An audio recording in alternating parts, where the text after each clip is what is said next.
Big Boss Malayalam season 7 ദ അനീഷിന്റെ family എത്തിയിരിക്കുകയാണ് ലൈവില്. അനീഷിന്റെ ഫാമിലിയെ കുറിച്ച് പറയുകയാണെങ്കിൽ അമ്മേനെ കുറിച്ച് പറയാതിരിക്കാൻ പറ്റാത്ത അമ്മ പൊളി വൈബാണ്. നമുക്ക് വീഡിയോയിലേക്ക് പോകാം. ആദ്യമായി കാണുന്ന പ്രേക്ഷകരാണെങ്കിൽ കൂടുതൽ ബിഗ് ബോസ് ലൈവ് അപ്ഡേഷനായിട്ട് യൂട്യൂബ് ചാനൽ സബ്സ്ക്രൈബ് ചെയ്യുക. അല്പസമയം മുമ്പ് ബിഗ് ബോസ് അമ്മയുടെ പാട്ടിട്ട് എൻ്റെ അമ്മയെ ഒന്ന് കാണാൻ എത്ര നാളായി കൊതിക്കുന്നു എന്നൊക്കെ പറഞ്ഞ പാട്ടില്ല. അയ്യോ, ആ പാട്ട് ഇട്ടപ്പോൾ തന്നെ അനീഷ് ആക്ടിവിറ്റിയിൽ കരയാൻ തുടങ്ങി. മനസ്സിലായി അമ്മ വരുന്നുണ്ടെന്ന്. അപ്പോൾ ഷാനവാസ് പറയുന്നുണ്ട്, അമ്മ വരുന്നുണ്ടടാ, അനിയൻ മാത്രമായിരിക്കും വരാമെന്നാണ് അനീഷ് കരുതിയത്. എൻ്റെ അമ്മയൊന്നും വരില്ല, എൻ്റെ അച്ഛനൊന്നും വരില്ല എന്ന്. പക്ഷേ അമ്മ വന്നിട്ടുണ്ട്.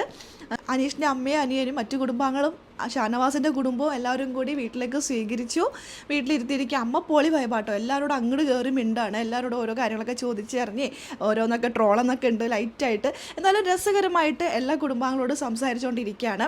ബിഗ് ബോസ് സ്വീകരിച്ചു. ആ സമയത്ത് ഒനിലും അക്ബറൊക്കെ പറയുന്നുണ്ട്, അമ്മ പൊളി വൈബാണ്, അമ്മ ഇവിടെ തന്നെ നിന്നോ എന്നൊക്കെ. മിക്കവാറും അവർ വിടാൻ സാധ്യതയില്ല, അവിടെ തന്നെ നിർത്തും. എന്നാൽ ഇതൊക്കെ കണ്ടിട്ട് ഷാനവാസും അനീഷും കൂടി ഇരിക്കുകയാണ് ആക്ടിവിറ്റി ഏരിയയിൽ. ബിഗ് ബോസ് അല്പസമയത്തിനുള്ളിൽ ഇവർക്കൊരു ടാസ്ക് കൊടുക്കും. ആ ടാസ്ക് കഴിഞ്ഞാൽ മാത്രമേ വീട്ടുകാരെ അടുത്ത് കാണാനായിട്ട് ഇവർക്ക് സാധിക്കുള്ളൂ. അല്ലെങ്കിൽ ആക്ടിവിറ്റി ഏരിയയിൽ മാത്രം കണ്ടു പോകേണ്ടതായിട്ടൊക്കെ വരും. അങ്ങനെ ഉണ്ടാവില്ലായിരിക്കാം. നന്നായിട്ട് ടാസ്ക് ഒക്കെ ചെയ്യുമല്ലോ ഇവരുടെ കാര്യത്തിൽ, അത് സംശയമില്ല. നമുക്ക് നോക്കാം എന്താണെന്നുള്ളത്. വളരെ രസകരമായിട്ട് ലൈവ് പോകുന്നു. ഇനി എന്തൊക്കെയാണെന്ന് കാത്തിരുന്നതിനെ കാണാം. അപ്പോൾ ലൈവ് അപ്ഡേഷൻ നമ്മുടെ ഈ ചാനലിലുണ്ടാകും. ആദ്യമായി കാണുന്ന പ്രേക്ഷകരാണെങ്കിൽ കൂടുതൽ ബിഗ് ബോസ് ലൈവ് അപ്ഡേഷനായിട്ട് മറക്കാതെ യൂട്യൂബ് ചാനൽ സബ്സ്ക്രൈബ് ചെയ്യുക.